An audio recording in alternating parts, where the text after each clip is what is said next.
Welcome sa ating channel mga kapatid na kung saan iba't ibang mga bagay ang ating pag-uusapan, kaya mag-subscribe ka na para sa mas marami pang video sa hinaharap.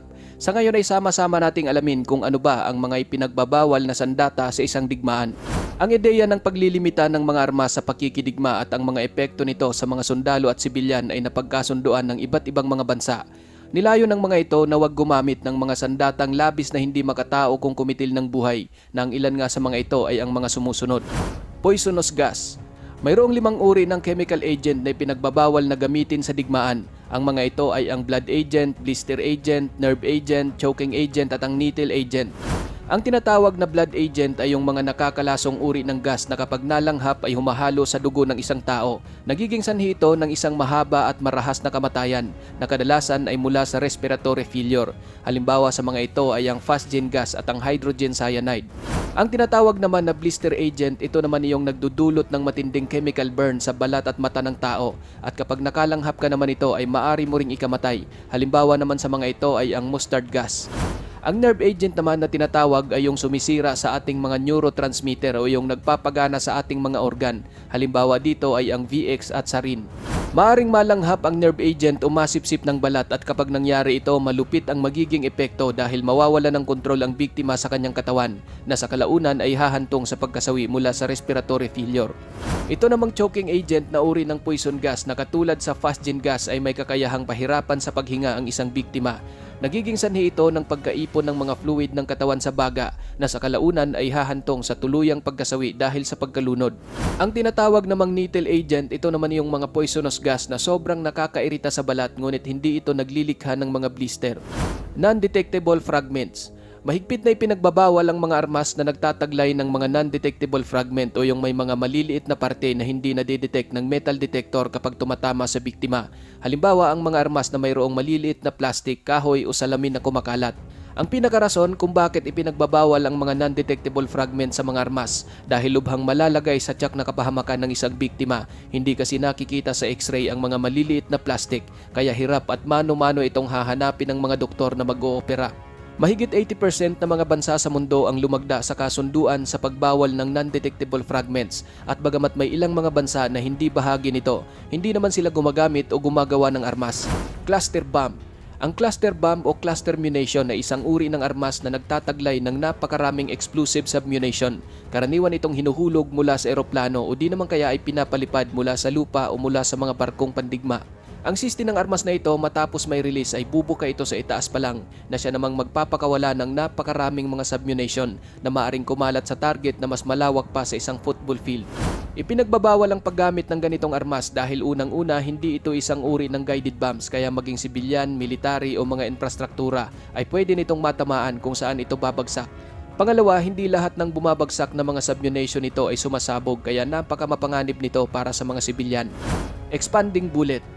Batid natin mga kapatid kung gaano kamapanganib ang isang bala ng baril kung ito ay tatama sa katawan ng tao, subalit mayroon pa palang mas mapanganib na uri ng mga ito. Mayroong tinatawag na expanding bullet o yung uri ng bala na kapag tumatama ay hindi tumatagos. Sa halip, bumubuka pa ito na siyang naglilikha ng mas matinding pinsala sa parting natamaan.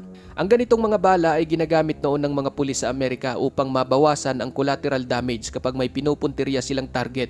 Ngunit dahil sa napakalupit na epekto nito sa isang biktima, ipinagbawal na itong gamitin kabilang ang mga bala na nagtataglay ng lason. Punji sticks. Noong panahon ng digmaan sa Vietnam, ang mga Vietcong ay walang dudang dehado kung itatapat ang kanilang mga sandata sa kalabang mga Amerikano. Ngunit gamit ang mga pinatulis na kawayan at kahoy na kung tawagin ay punji stick, nagawa nilang tapatan ang sandata ng mga ito. Ang punji stick ay isang uri ng patibong na ginawa ng mga Vietcong. Yari ito sa mga pinatulis na kawayan o kahoy na pasimpleng itutusok sa isang hinukay na butas na kapag mahuhulog ang biktima, magriresulta ito ng kamatayan o lubhang pagkapinsala sa parting natusok. Sinasabing hindi o mano ganon ka nakakamatay ang punji stick, subalit ang mga laso na nilalagay sa mga talim ng stick nito ang lalong nagpapatindi rito. At dahil sa karumal-dumal na epekto ng patibong na ito noong 1990 sa Geneva Convention, ipinagbawal ng gamitin ang ganitong uri ng armas. Blinding laser beam. Noong kalagitnaan ng mga taong 1990, isang pagsasaliksik ang pinondohan ng US Air Force tungkol ito sa kung paano permanenteng bubulagin ng isang laser ang paningin ng tao mula sa malalayong distansya. Sa ganitong klaseng armas, malalamangan nila ang kalaban kung hindi na ito makakakita, kaya masigasig nilang pinag-aralan kung paano makakalikha ng isang blinding laser beam. Sa panahon ng kanilang pag-aaral sa ganitong klaseng armas, nauuso na ang paggamit ng napalm at mga rocket na may matitinding radiation, kaya iniisip ng Amerika na mas makatao pa kung blinding laser beam ang kanilang gagamitin. Nagpatuloy ang kanilang pag-aaral sa blinding laser beam, ngunit kalaunan nasama ito sa listahan ng Human Rights Watch bilang isang lubhang napakamapanganib na uri ng sandata na sa bandang huli ipinagbawal na rin ang paggamit nito.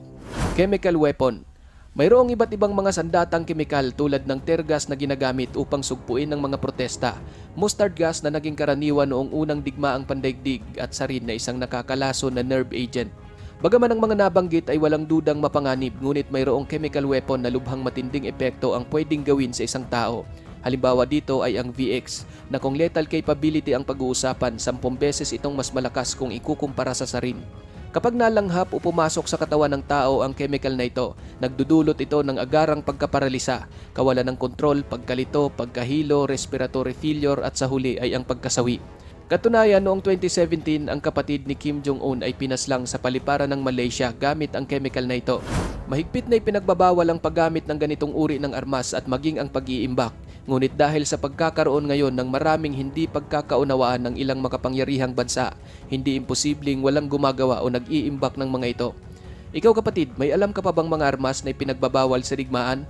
Para sa iyong opinion, i-comment mo na yan sa ating comment section sa ibaba, at kung nagustuhan mo naman ang videong ito, paiwan naman ako ng like at pasubscribe na rin sa ating munting channel. Maraming salamat sa panonood, hanggang sa susunod na naman nating upload. Peace out!